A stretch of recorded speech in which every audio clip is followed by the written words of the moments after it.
Hi guys, welcome back to my channel, or welcome to my channel. My name is Beth if you are new here, and I like to talk about music. Today I'm actually going to be taking a look at Lana Del Rey's unreleased tracks.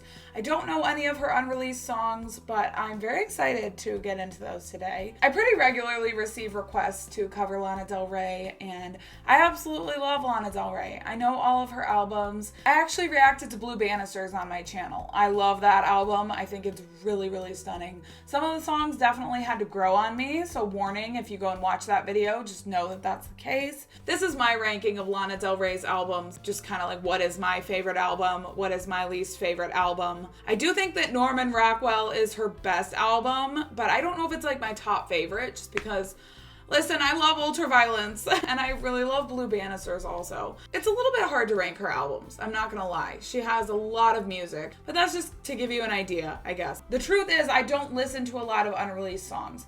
The only artist that I've sought out unreleased tracks for is Taylor Swift, because she's my favorite, and I will literally listen to anything she puts out or doesn't put out. They're unreleased for a reason, so I don't always feel like it's necessary for me to listen to them.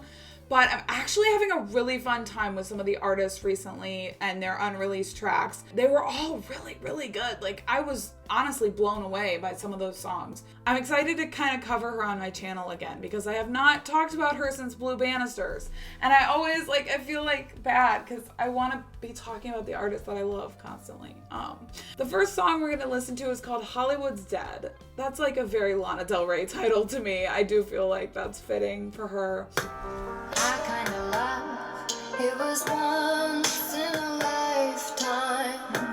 You pulled the 50s cool, blue suede shoes. I'm sorry to pause, but this is like the most Lana Del Rey song I've ever heard. You in your 50s shoes, you were cool, something like that. She really loves vintage imagery and kind of like that old-timey aesthetic. Like, she creates that atmosphere very well and very much in her music. It's something that I think makes her her. I always fall for the wrong guy. Things that are bad, that's what girls like me do. I'm just so pretty. Hollywood's dead, Elvis is crying, vicious and flames in the you're sickeningly beautiful. Hollywood's dead. Elvis is crying? Is that what she said? Bush is in flames? Okay. This is like the most Lana Del Rey song that Lana Del Rey ever Lana Del Rey'd. For the good girl, try as I might, in the end, it's a cruel world. It's a cruel world. She got me with that one.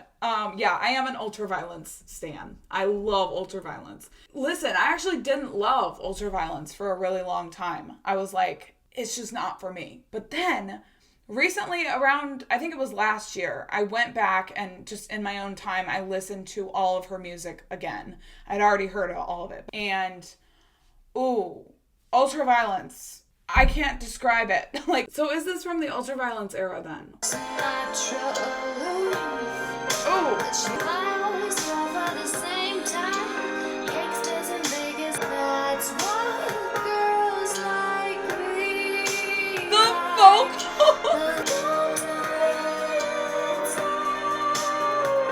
Oh my gosh. I feel like I already know it. Maryland side, Hendrix is lying there in the light. You're sickeningly beautiful. Oh, it's like, oh. That was really beautiful. Talking about sickeningly beautiful. This whole song is really beautiful. I really love all the melodies. You know, something about Lana Del Rey's music for me is that a lot of her songs do take a moment to have to grow on me. This song immediately really enjoying this. If you should go before me, then know there's no one above you, babe. Yes! Hollywood's dead, Elvis is crying. Oh, it's so good. Oh, okay. why is this unreleased? I'm gonna need her to release this right now on Spotify. I loved that. I don't understand all of these unreleased songs being good. Whatever. I think that was really, really beautiful. I don't know, I just love the melodies. It felt like the most Lana Del Rey song I could think of, with all the imagery and kind of those like vintage, just days of old. She takes a lot of inspiration from visuals from past decades, right? The Great Gatsby, kind of that feeling with her music. Obviously she had that song in Great Gatsby. She uses a lot of influence from like those eras, and that was evident in that song. Classic Lana Del Rey. The next song is Prom song, Gone Wrong. So, I don't know. Okay. I'm just here for the ride. Oh, for the ride. Boy, it's late, be my Valentine. You are by far the brightest star. I'd be so happy that I could. You used to say that I was beautiful like Cleopatra, but you're the king too. Okay, what? Okay. You would dominate my thoughts like radio to Sirius. Like hello. Hello. Let me take you out of this town. Let me do it right now, baby. Playing forever young. You will never see my face. The high part. Watching television, kissing till we see the sun. Safe in the dark. So this is kind of, I'm still wondering why it's called Prom Song Gone Wrong. I haven't been paying full attention to the lyrics, although they are on screen. I've been bopping. Like, I did not really expect this to be an upbeat song, but this is catchy. This is definitely catchy. I'd be the queen, and I'd be so happy I could. You used to call yourself the Dawn and call me Queen Diana. Make me blush and say, shut up, well, you're banana. I knew you loved me by the way you looked at second period. Up against the wall like Let's go, I love that. Let me do it right now. Dancing till the dawn's playing forever young. Ooh, there's some really, really cool vocals going on in this song. Sing Forever Young. That was really cool. This is so good. This is like genuinely so good. I can't keep doing this. Like, I can't keep being like, Unreleased tracks suck. and then 5 minutes later, like, this is so good. You will never see my face now, baby. I'm crazy. I know that they say that all I want is to have fun. Yeah, something about the vocals is kind of reminding me of Born to Die. I think just the fact that her voice is, a little bit younger. I had a whole phase, obsession, craze with Born to Die when I was in college. I fell so hard for that album. And is that still one of her best albums? It just might be. It just might be. I'm in love. I wanna run away.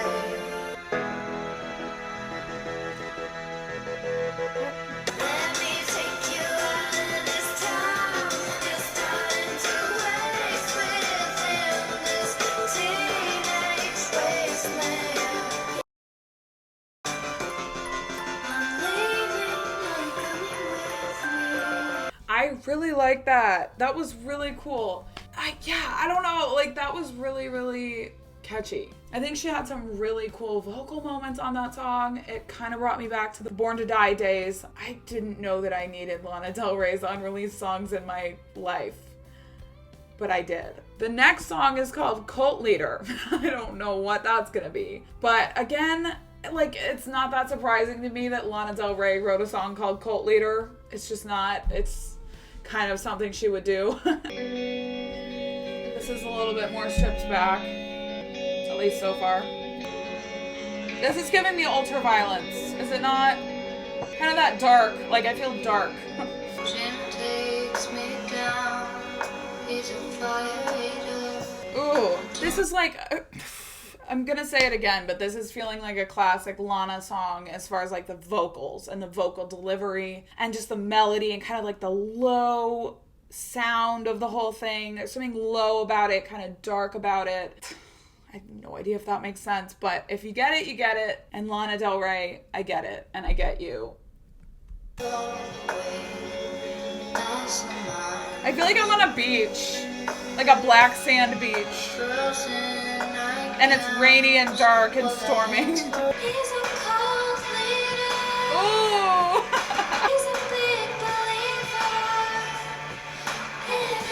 But why is he a cult leader?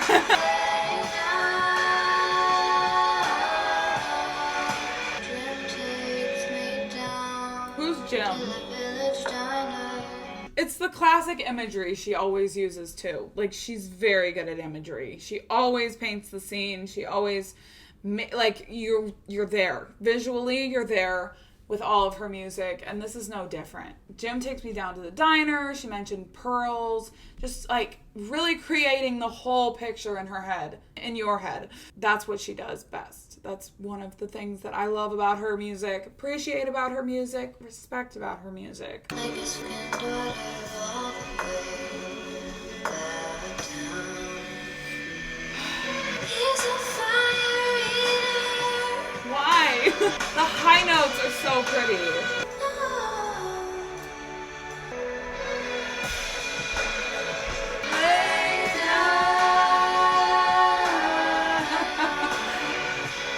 I like that one too. That reminded me of Ultraviolence a lot. There's something about it, kind of low, kind of dark, but then she went up into the high, really pretty vocals as well. I don't know how to describe it. It's really hard to describe what's in my brain sometimes, but I really liked that. Her imagery is always on point. As far as lyrically, I don't really know, after one listen, it was hard to know what she was exactly referring to.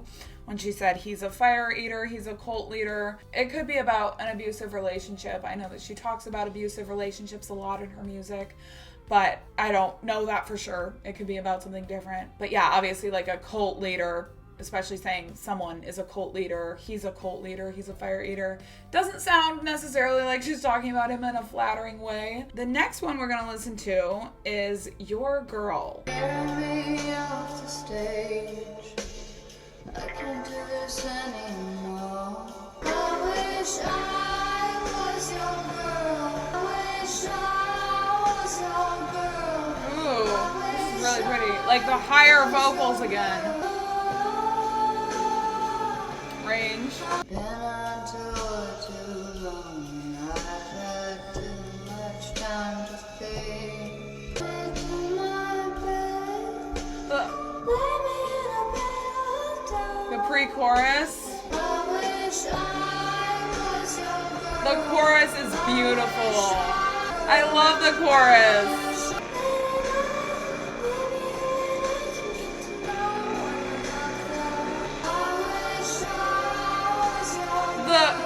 The way she sings the chorus is really, really just, I'm obsessed with it. I'm obsessed with the chorus of this song. The vibrato on the second time she sings, I Wish I Was Your Girl. Like that really, really is such a good addition, I think, because it is a repetitive chorus. It's just kind of the same line multiple times. But she did that additional vibrato to add something to the chorus, so it's not just the same line. It's something a little bit different. I will just be singing along to this. I wish I was your girl. I wish I was your girl. I needed this in my life. What? Oh. Sounds like Aurora. I really like that one, especially the chorus. I really love the chorus of that song. The next song we will be listening to, Say Yes to Heaven, Honeymoon version. So it's obviously from Honeymoon. Yeah, to be honest, Honeymoon is my least favorite album from her. I'm not a huge fan of it as an entire album. I do think there are standout songs on that album. This is really pretty. Oh! If you dance, I'll dance. If you don't, I'll dance anyway. Let the fear you have fall away. This is very I've peaceful. got my eye on you. That is one thing I will say about the Honeymoon album, is that it feels very peaceful, kind of calming, kind of like beach music almost a little bit. This is like the same feeling. I love this production. I just think it's very like calming, pretty, peaceful. I've got my eye on you. I really like that.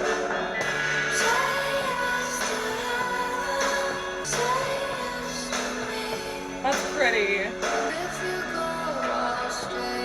I really love the verses. Yeah.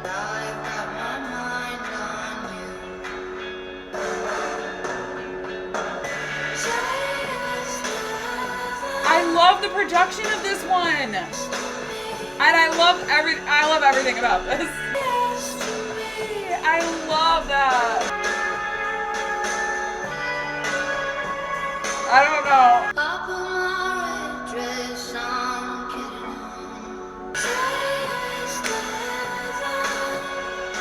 on. This is very heavenly, is it not?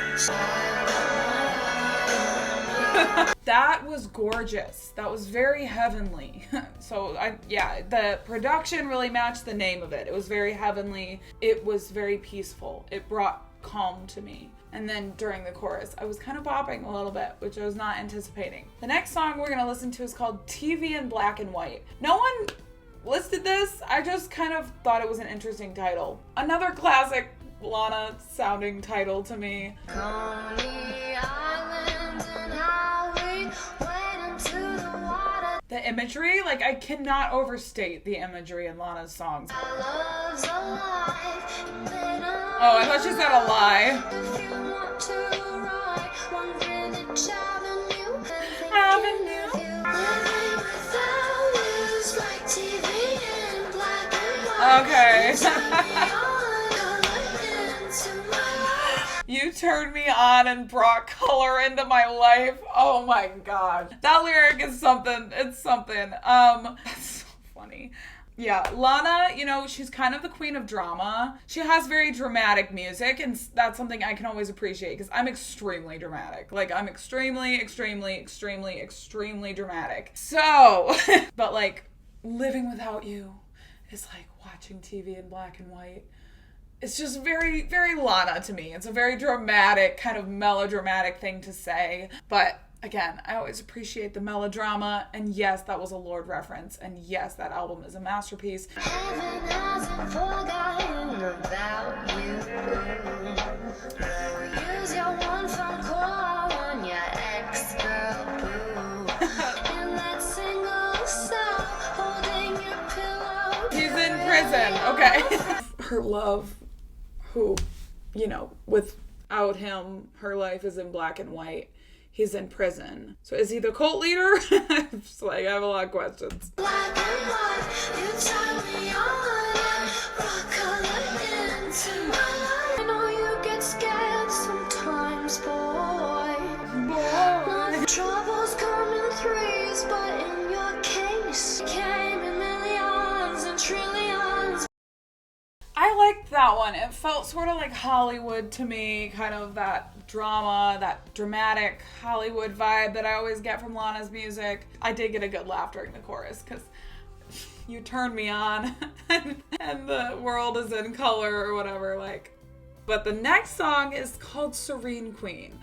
A rhyme. We all love a rhyme. Life's so dead, it's a problem. Everybody knows you're doing it anyway. Never give yourself away. Get all these guns and all these guns we're blazing. Guns N' Roses. Gonna be honest, I'm not really being drawn to this as far as the sound goes. I don't know. I'm just not being drawn to it as I was for the first multitude of songs that we just listened to. Yeah, I don't know what it is. Maybe just need more time with it. As I mentioned, a lot of Lana Del Rey songs do take a minute to kind of grow on me.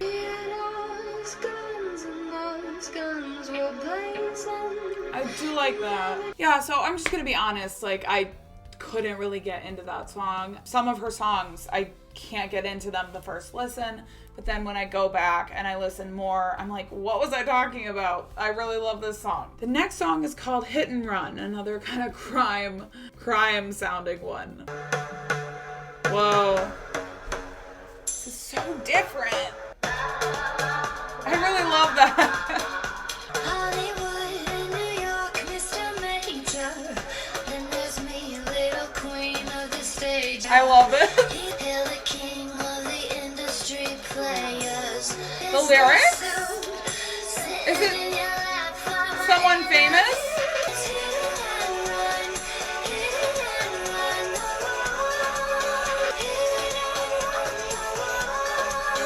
Is she talking about a relationship she had with a famous person? Because she said, like, he's the head of the industry. He's someone that all these people look up to. That's really interesting. But this is so catchy and I love the production. Pick me up in your white Lamborghini. Keep your girl back, no competing. Some vocals.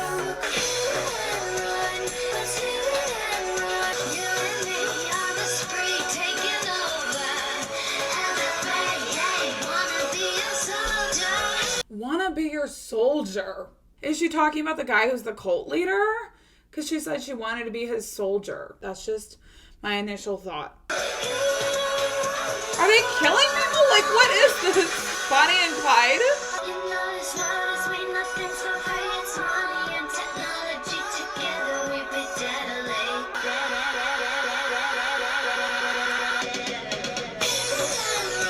The chorus goes hard.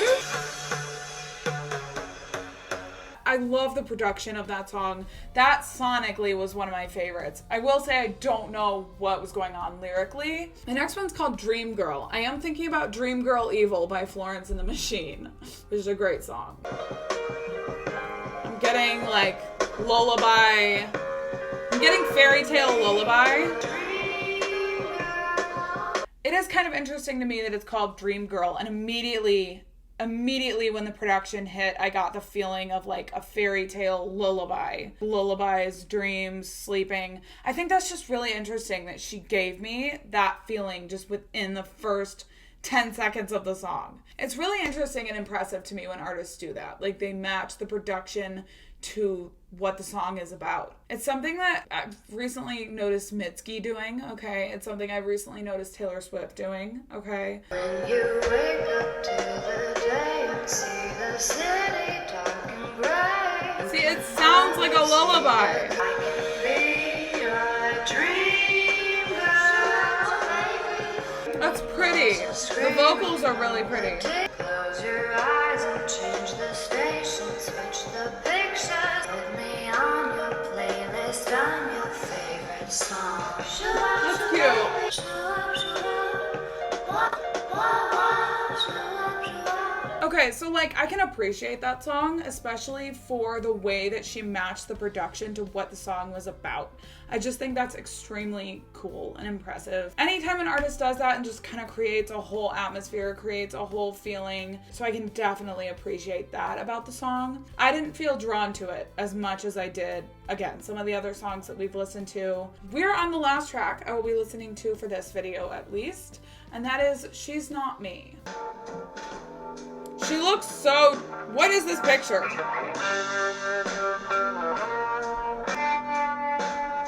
Okay.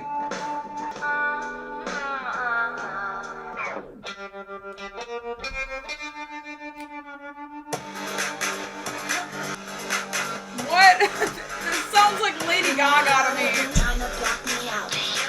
Cruising down, standing on a couple of autos. Does it light up the spot? It's kind of crazy to me how many different feelings, different atmospheres she's created with all of these different unreleased tracks. Obviously, I do know they're from a variety of different eras and everything, but like she really is such a versatile artist. I think she is really, really always creating different atmospheres and moods with her music. I think that's something that anyone can appreciate, even if you're not a Lana Del Rey fan. You gotta respect it. Ride or die, right?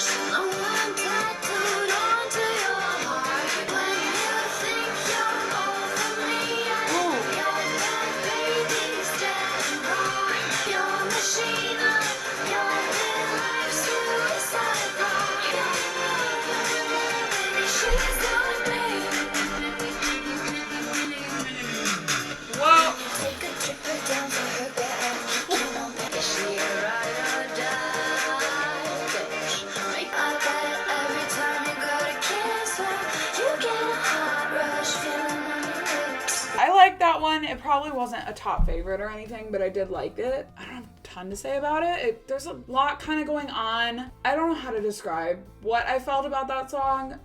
So I'll just say that I liked it, but it wasn't a favorite. That's really the only way that I can sum it up. Wow, there's a lot here. I really loved some of these songs. Hit and Run, Say Yes to Heaven, Hollywood's Dead, Prom Song, Cult Leader. Those were like my top ones, I would say. But very impressed with a lot of these songs. Yet again, like, I'm really having fun with these unreleased tracks and unreleased songs from artists. I think it's a really cool way to kind of keep the artist alive on my channel a little bit until they release new music. That was really fun. That was really fun, honestly. And once again, just impressed. Once again, impressed at these unreleased songs. I don't know if I should do a part 2. I don't actually know how many unreleased songs Lady Gaga. No. I don't know how many unreleased songs Lana Del Rey has. Let me know, if you want a part 2, I can do one, but also not sure if I will end up doing one. Thank you guys so much for watching. If you did make it to this point, I appreciate it. Feel free to like and subscribe. It really helps me out, and I will see you guys in the next video. Bye.